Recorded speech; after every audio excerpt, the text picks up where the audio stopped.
بسم الله الرحمن الرحيم.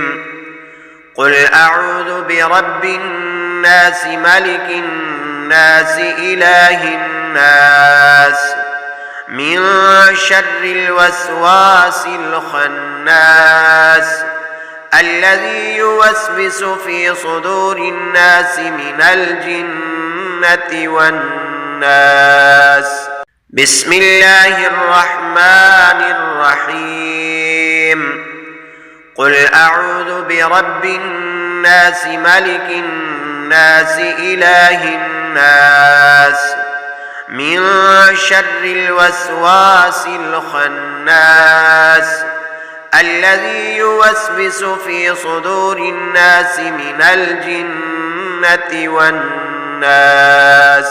بسم الله الرحمن الرحيم. قل أعوذ برب الناس ملك الناس إله الناس من شر الوسواس الخناس الذي يوسوس في صدور الناس من الجنة والناس.